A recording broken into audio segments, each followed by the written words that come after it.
રામ ખેડૂત મિત્રો, તરબૂચની અંદર ફેરોમેન ટ્રેપ કઈ રીતે મારવી એના વિશે આજે આપણે તમને જાણ કરીશું. તો આ છે ફેરોમેન ટ્રેપનું પત્તું, એને કઈ રીતે લગાવવું અને બનાવવું કઈ રીતે હું તમને બતાવું છું. જો આર્વે દરેક ફળ પાકમાં ફળમાખીના નિયંત્રણ માટે આ લગાવવામાં આવે છે.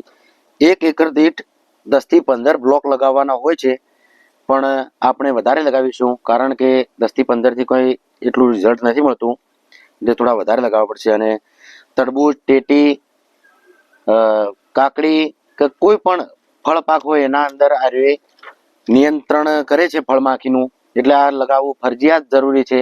ના લગાવો તો નુકસાન થશે. એટલે આ કઈ રીતે બનાવવું એ હું તમને બતાવું. જો એને બધા પહેલા આ એના બ્લોક આપેલા છે અને ઘીસી પાડેલી છે. એ ઘીસી પાડેલી છે એ પ્રમાણે આપણે વાળીને એના તૈયાર કરવું છે. આ રીતે પહેલા એને બંને સાઈડથી પરોવી દો. આમ પરોવી તૈયાર કરો. પછી એની જે ઘીસીઓ પાડેલી છે, બ્લોક બનેલા જ છે, એ બ્લોક પ્રમાણે આ રીતે તમે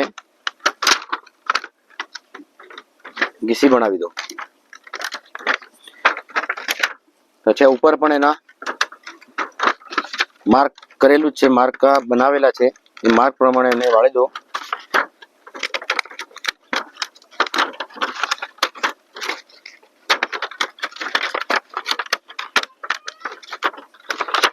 આ વાળી આને પણ આ રીતે અહીંયા પેક કરી દો.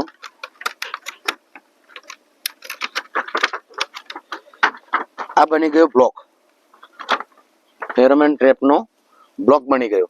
હવે બ્લોકના અંદર એક દવા આવે છે, દવા મૂકવી પડશે આપણે. તો એ દવા કઈ રીતે ભરાવીશું એ બતાવું તમને. આ એની દવા છે, બિસ્કુટ જેવું આવે છે, આ જ કંટ્રોલ કરે છે ખાસ કરીને. તો આની સુગંધથી જ ફળમાખી આવે છે અંદર, અને અંદર બ્લોકના અંદર આવ્યા પછી તે અંદર ને અંદર મરી જાય છે ને ત્યાં જ રહે છે, ફરી બહાર જતી નથી. આ રીતે વાયર એનો આવે છે સાથે, વાયર પરોવી દો. વાયર પરોવીને થોડો લોબો લેવાનો, જેથી કરીને આપણે ઉપર લગાવવા માટે થોડું જગ્યા મળી જાય અને બ્લોકના બહાર ના આવે. એ આ રીતે થોડું વાળેલું રાખવાનું. પછી એને નીચેનો સાઈડનું ખુલ્લું રાખવાનું, ઉપરથી પેક કરી દેવાનું આપણે પહેલા. આ રીતે અંદરથી પરોવી ઉપર લાવી દીધું. આ બ્લોક લટકતો છે અને એના અંદર બિસ્કુટ છે. પછી નીચે ના જતું રહે એના માટે તમારે ગાંઠ મારવી તો મારો, ના મારવી તો ખુલ્લી રાખો. અને આપણે તરબૂચનું વાવેતર કર્યું તે ટપકની અંદર કર્યું, તો ફુવારા તો ત્યાં હતા જ, તો વધારાનો કોઈ સિલારીનો સરિયો કે એવું લાવવાની જરૂર નથી. આ જે ફુવારાનો સરિયો છે એનો જ ઉપયોગ આપણે કરી દેવાનો, અને અહીંયા બાંધી અને તેને લટકાવી દેવાનું. એટલે બીજો કોઈ વધારાનો ખર્ચો કરવાનો જરૂર પડતી નથી.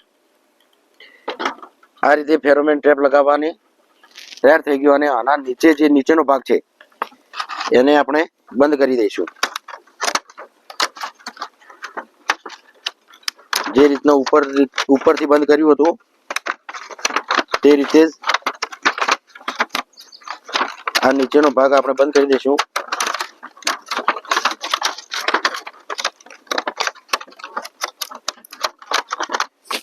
આખો બ્લોક તૈયાર. અને વિડીયોમાં લાસ્ટ સુધી બનાવી રહેજો. હજુ ફિલ્ડમાં જઈ અને આપણે આ ફેરોમેન ટેપ કેટલા અંતરે લગાવી, કઈ રીતે લગાવી, અને ફળમાખી કઈ રીતે એના અંદર આવે છે ને પકડાય છે એની માહિતી આપીશું. એટલે વિડીયોના લાસ્ટ સુધી બનાવી રહેજો. આપણે હજુ ચાલુ છે કામ. ખેડૂત મિત્રો, આપણે ફિલ્ડમાં આવી ગયા છે, તરબૂચના ફિલ્ડમાં. અને આ ફેરોમેન ટેપ આ રીતે લગાવી દીધી છે. બીજું, પહેલા તમે ખેતરના બોર્ડર ક્લિયર કરો. જેટલી બોર્ડર હોય ને એ બોર્ડર ક્લિયર કરો, અને બોર્ડરથી જ ફળમાખી અંદર આવતી હોય. તો અંદર એક બે ઓછા લગાવશો તો ચાલશે તમે, પણ બહારની સાઈડ બોર્ડર બોર તો ખાસ કરીને લગાવો એને. આ જુઓ અમે બોર્ડર ઉપર બધે લગાવી દીધી છે ફેરોમેન ટ્રેપ. ફેરોમેન ટ્રેપ લગાવવામાં તમે કોઈ કચાશ મત રાખજો, કારણ કે એ ફળમાંથી એક મોટું દુઃખ છે તરબૂચ માટે, મોટી બીમારી છે એ રહી.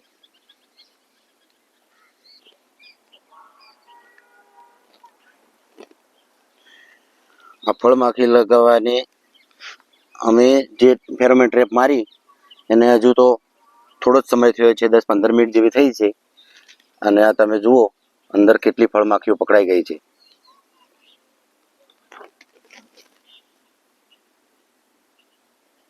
આ ભરાવા મળે લગભગ એના અંદર 15 ઉપર ફળમાખી પકડાઈ ગઈ છે. અને આ જે છે એના અંદરથી ફળમાખી અંદર જાય છે. આ જગ્યાઓ જે ખાલી જગ્યા છે, ગેપ છે, ગેપથી અંદર જાય છે અને બિસ્કુટની સુગંધથી એ રીએ બેહોશ થઈ અને મરી જાય છે અંદરની અંદર. અને સુગંધથી ખેંચાય છે ફળમાખી, અને આ બિસ્કુટની જે સુગંધ છે એ એટ્રેક્ટ કરે છે, એ એની સુગંધથી એટ્રેક્ટ થાય છે અને ફળમાખી અંદર આવી અને મરી જાય છે.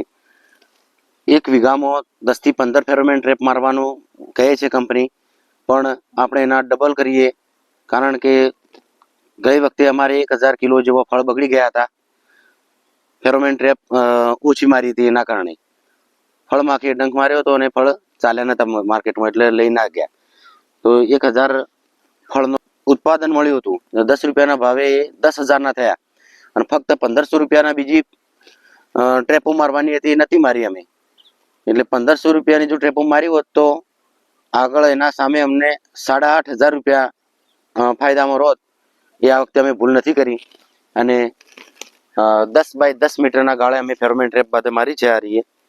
તો તમે પણ ખેડૂત મિત્રો, તમારા જો ફળ બેસવાનું ચાલુ થઈ ગયું હોય તો રાહ ના જોતા અને ફેરોમેન ટ્રેપ ટાઈમથી મારી દેજો, કારણ કે જે નાનું ફળ હોય એને જે ડંખ મારે છે એને બગાડે છે. જય હિન્દ.